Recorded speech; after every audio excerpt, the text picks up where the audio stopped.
कई राष्ट्रीय और अंतर्राष्ट्रीय अवार्डों से सम्मानित डॉक्टर सुनील दुबे और वैद्य सुभाष दुबे के द्वारा सभी तरह के यौन रोग एवं चर्म रोगों का सफल इलाज। दुबे क्लिनिक, लंगर टोली चौराहा, पटना।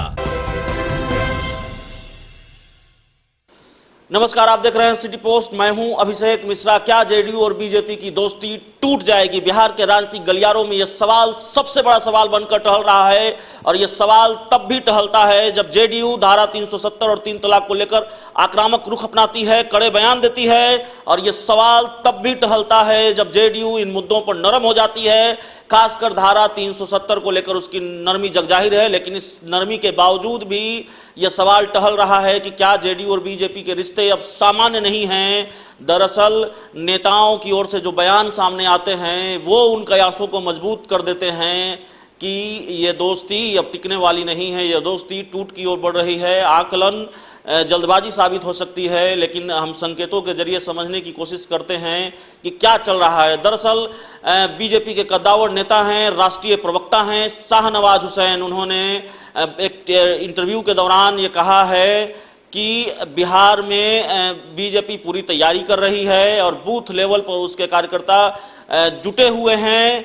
धारा 370 को लेकर बसपा जैसी पार्टियों ने साथ दिया, आम आदमी पार्टी जैसी पार्टियों ने साथ दिया जो हमेशा विरोध में रही है। सहयोगी जेडीयू क्यों विरोध में खड़ी रही, ये जेडीयू के नेताओं और प्रवक्ताओं से पूछा जाना चाहिए। कई बातें कही हैं शाहनवाज हुसैन ने, और शाहनवाज हुसैन भागलपुर से अपनी टिकट छिन जाने का, अपनी सीट छिन जाने का दर्द आज भी नहीं भूले हैं। उस दर्द को भी उन्होंने बयान किया है इस इंटरव्यू में। उन्होंने कहा है कि धारा 370 का कई विरोधी दलों ने, बसपा, आम आदमी पार्टी और यहां तक कि कांग्रेस के कई बड़े नेताओं ने समर्थन किया। जेडीयू क्यों विरोध में खड़ी है, यह तो जेडीयू के प्रवक्ताओं से ही पूछा जाना चाहिए। हालांकि उन्होंने यह भी कहा कि जेडीयू से बीजेपी के कम्युनिकेशन में मैं कहीं शामिल नहीं हूं। बिहार में गठबंधन को लेकर बातचीत सुशील मोदी, भूपेंद्र यादव और केंद्रीय नेतृत्व करती है। जेडीयू में क्या होता है जेडीयू जाने। हमारे नेता नरेंद्र मोदी है, हम नरेंद्र मोदी की नीतियों पर चलते हैं। लेकिन शाहनवाज हुसैन यह भी कहते हैं कि 3 तलाक और धारा 370 पर जेडीयू विरोध करेगी। ये जानकारी मुझे टीवी से मिली। पीएम मोदी ने छुपाकर वोट नहीं मांगा है, बल्कि धारा 370 और 3 तलाक जैसे मुद्दों पर डंके की चोट पर वोट मांगा है 2019 के लोकसभा चुनाव में। और लोगों ने पीएम को मोदी बनाने के लिए वोट दिया है। जाहिर है ये संकेत भी है और बेहद सधे शब्दों में हमला भी कर सकते हैं, इशारा भी कर सकते हैं कि लोगों ने पीएम मोदी को वोट दिया है। आपकी 16 सीटें, यानी बिहार में जेडीयू ने जो 16 सीटें जीती है वो प्रधानमंत्री नरेंद्र मोदी को प्रधानमंत्री दोबारा बनाने के लिए मिली है। तो फिर आप हमारी नीतियों का विरोध क्यों कर रहे हैं?